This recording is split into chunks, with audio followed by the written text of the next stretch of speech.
American Top 40. Well, now we're up to another hit in the fantastic string of hits produced by the man who's produced more number ones than anybody else in chart history. He's produced them for both Englishmen and Americans. And the sensational success he's had with a certain English group in the middle 60s earned him a nickname, the Fifth Beatle.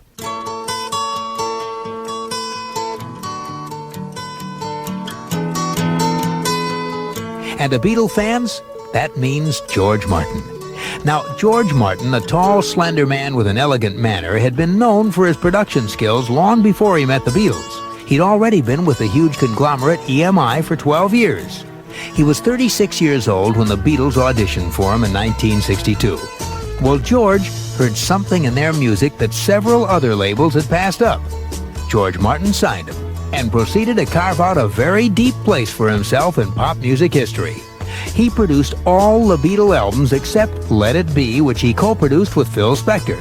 And he produced all their number one singles, 20 of them, from I Want to Hold Your Hand in 1964 to The Long and Winding Road in 1970. Now, after the Beatles broke up, George Martin produced other English acts. Then he went international to produce a number one single by an American group, a group called America.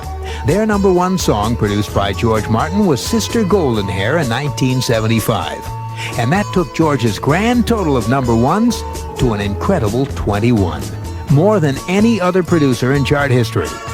George Martin is 55 years old now, still tall and still elegant. His most recent top 40 record production is by the star Australian group, the Little River Band. They move up 2 notches to number 6 with The Night Owls. American Top 40. This is Casey on AT40 in Hollywood, and now we're up to the current hit produced by the man who signed the Beatles, after 5 other record companies had had their chance and passed it up.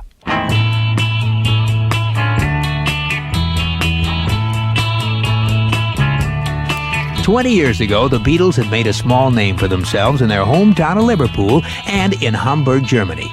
And their manager, Brian Epstein, who owned a record shop in Liverpool, set about to get them a recording contract. He took demonstration tapes to some of the biggest record labels in Great Britain: Pi, Philips, Columbia, HMV, and Decca Records. And all 5 labels said no. They rejected the Beatles. The head of Decca Records, a company that listened to them twice to make sure, told their manager, quote, "Groups of guitars are on the way out. Mr. Epstein, you really should stick to your business of selling records in Liverpool." End of quote. But Brian Epstein was determined to get his group a recording contract. He had them make another demo record and got them one more audition with the A&R head of Parlophone Records, a producer named George Martin. And George Martin heard and saw something in these 4 young men, something the other record executives had missed. He signed them, and the rest is all in the book. The Beatles became the most successful group in chart history, and George Martin, the man who produced their records, has his place in history. His latest production is the current album by the Little River Band. The current hit from the LP is at number 16 this week.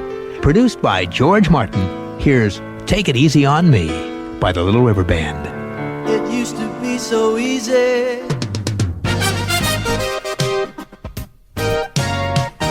Billboard ranks them, AT40 counts them down. Now on American Top 40, we're up to another hit in the fantastic string of hits produced by the man who's produced more number ones than anyone else in chart history. He's produced them for both Englishmen and Americans. And the stupendous success he had with a certain English group in the 1960s earned him a nickname. He was called the Fifth Beatle.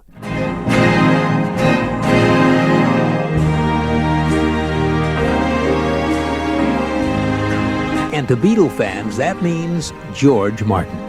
Together, John, Paul, George, and Ringo and George carved out a very special niche in pop music history: 20 number one songs, from I Want to Hold Your Hand in 1964 to The Long and Winding Road in 1970.